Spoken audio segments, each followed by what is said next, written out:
जय श्री कृष्णा। मैं कृष्णा दीवानी आपके सामने आज मैं तीसरा अध्याय पढ़ूंगी गीता माता का। ओम नमो भगवते वासुदेवाय नमः। तीसरा अध्याय। अर्जुन ने पूछा, हे जनार्दन, यदि आपके तप से कर्म से बुद्धि श्रेष्ठ है तो केशव मुझे इस घोर कर्म में क्यों लगाते हो? मिले हुए वचनों से आप मेरी बुद्धि को भ्रम में डाल रहे हो। निश्चय करके मुझे बताओ जिससे मेरा कल्याण हो।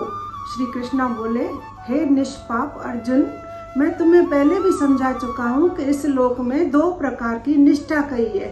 एक तो सांख्य वालों का ज्ञान योग, दूसरा योगियों का कर्म योग। कर्मों का प्रारंभ न करने से ही कोई निष्कर्म नहीं कहलाता और कर्मों का त्याग करके संन्यास करने से ही किसी को सिद्धि नहीं मिल जाती। मनुष्य क्षण भर भी कर्म किए बगैर नहीं रह सकता। प्रकृति के गुण ही सब मनुष्यों को कुछ न कुछ कर्म करने में लगाते हैं। जो अज्ञानी कर्मेंद्रियों को रोककर आत्मचिंतन करने के बहाने विषयों की चिंता करता है वह पाखंडी है, मिथ्याचारी है। हे अर्जुन, जो इंद्रियों को मन से दमन कर विषयों में प्रवृत्त न होने देकर उनसे कार्य लेता है वह कर्म योग अभ्यास कहलाता है और श्रेष्ठ है।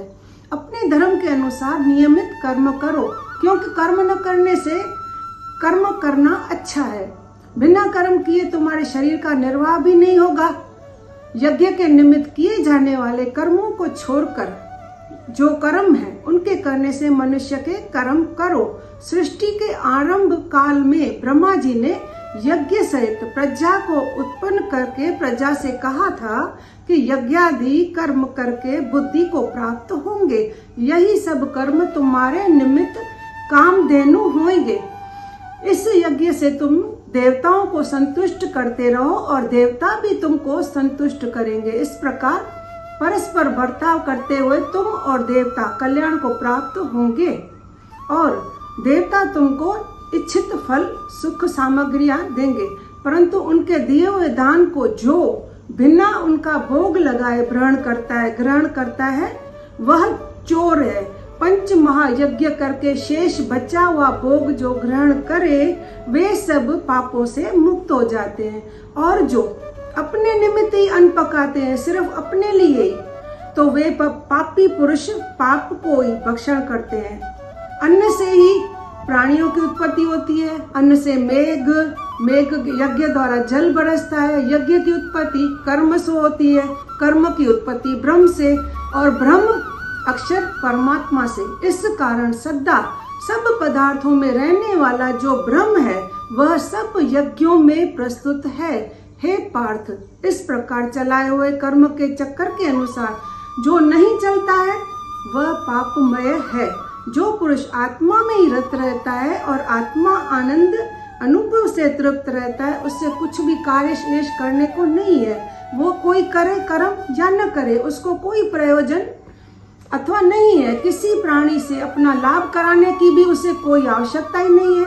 इसलिए तुम भी फल की प्राप्ति इच्छा त्याग करके कर्तव्य का पालन करो, क्योंकि फल की इच्छा को त्याग कर कर्म करने वाला पुरुष मोक्ष को प्राप्त होता है। राजा जनक आदि ने भी कर्म ही सिद्धि पाई है। इसी प्रकार तथा लोक संग्रहण को देखते हुए तुमको कर्म करना उचित है। श्रेष्ठ पुरुष जिस जिस कर्म का आचरण करता है दूसरे मनुष्य उसी मार्ग पर चलते हैं और वह जिसको प्रमाणिक मानता है उसी अनुसार सब उत्तम मानते हैं। हे पार्थ, तीनों लोक में कुछ भी कर्म शेष नहीं है। कोई अप्राप्य वस्तु प्राप्त करनी है फिर भी मैं कर्म करता ही रहता हूँ। यदि हम ये आलस्य करेंगे, कर्मों को नहीं करेंगे तो मनुष्य हर प्रकार से हमारे ही पथ का अनुसरण करेंगे। जो मैं ही कर्म न करूं तो सब लोग भी नहीं करेंगे, नष्ट हो जाएंगे। इससे मैं ही वर्ण शंकरों के उत्पन्न करने का हेतु बनकर प्रजा को नष्ट करने वाला समझा जाऊंगा। जिस प्रकार अज्ञानी फल की इच्छा करके कर्म करता है वैसे ही फल की इच्छा न करते हुए ज्ञानी लोग शिक्षा की इच्छा करते हुए कर्म करना उचित है।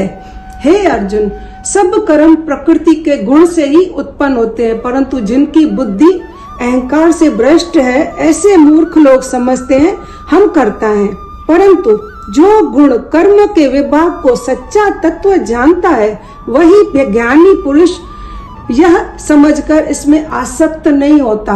और गुणों का यह खेल आपस में ही हो रहा है। अर्जुन, अध्यात्म बुद्धि से सब कर्मों को तुम मुझ में अर्पण करके कर्म फल की आशा को छोड़ दो और संग्राम करो। और कठिन धर्म भी दूसरों के सहज धर्म से हितकर होता है। स्वधर्म में मरना भी कल्याणकारक है, परंतु अन्य धर्म भयानक है। अर्जुन बोले, हे श्री कृष्ण, पुरुष को पाप करने की इच्छा होते हुए भी कौन उसे भला पाप के कर्म में, पाप के मार्ग में प्रवृत्त करता है? श्री कृष्ण बोले, हे अर्जुन, रजोगुण से उत्पन्न होने वाला काम और क्रोध मनुष्य को पाप मार्ग में ले जाता है।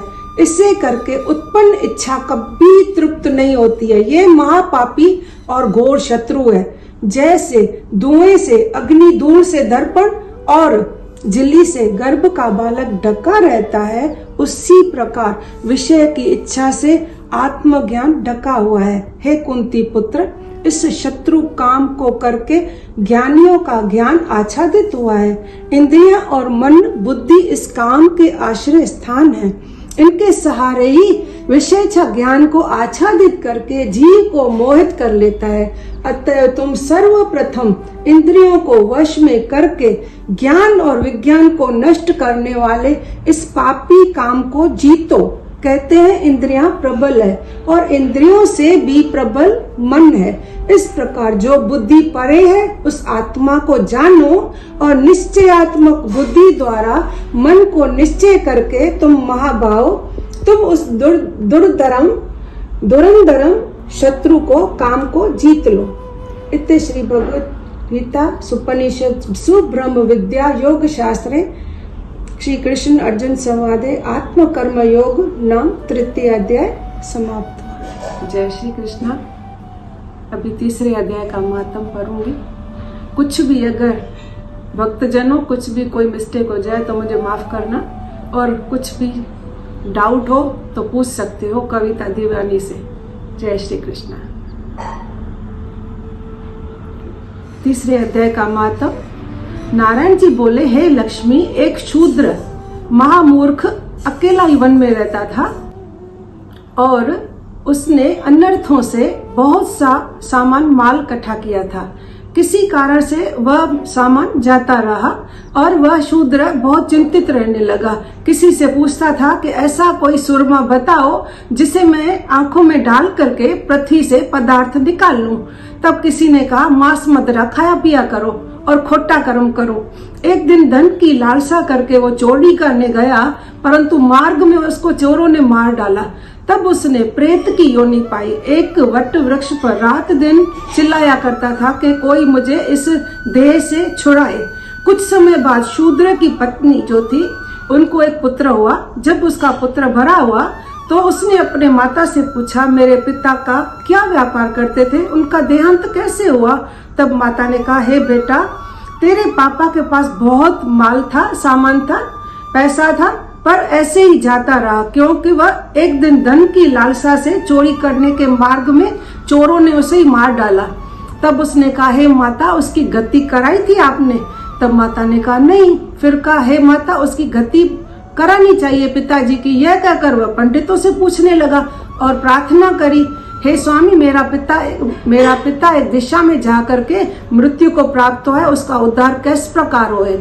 तब पंडितों ने कहा, तू गया जा करके उसकी गति करो, तब पितरों का उद्धार होगा। यह सुनकर वह बालक माता की आज्ञा लेकर गया जी को गमन किया और प्रयागराज का दर्शन स्नान करके फिर आगे को चला। रास्ते में एक वृक्ष के नीचे बैठा। वहां उसको बड़ा डर लग रहा क्योंकि यह वही वृक्ष था जहां उसका पिता प्रेत की योनि को प्राप्त हुआ था। उसी जगह में चोरों ने उसको मारा था। तब वह बालक ने अपना गुरु मंत्र पढ़ा और उसका एक नियम और था कि वह गीता माता का नित्य पाठ किया करता था।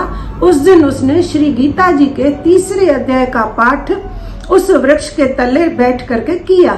वह उसके पिता ने प्रेत की योनि में सुनते ही उसकी प्रेत देह छूटी और देव देही पाई। स्वर्ग से विमान आए और विमान पर चढ़ करके वो आकर के आशीर्वाद दिया अपने पुत्र को और बोला, हे पुत्र, मैं तेरा पिता हूँ और जो मैं प्रेत जोनी में था, तेरे पाठ करने से ही यह मुझे देव देही मिली है। अब मेरा उद्धार हुआ है। अब तू गया जी में अपनी खुशी से जा। इतना सुनकर पुत्र ने कहा, पिताजी कुछ और आज्ञा कीजिए जो मैं आपकी सेवा करूं। तब उस देव देही ने कहा, देखो मेरी 7 पीढ़ियां पितर नरक में पड़ी है, बड़े दुखी है। अब तू श्री गीता जी के 3रे अध्याय का पाठ करके उनको इस दुख से मुक्ति प्रदान करो। इतना वचन कह करके वह देव देही स्वर्ग को गई। तब बालक ने वहां 3रे अध्याय का पाठ किया और सब पितरों को पुण्य दे करके वैकुंठगामी किया। जो प्राणी गीता जी का पाठ करता है या श्रवण करता है, उसका फल कहाँ तक कहने में नहीं आ सकता।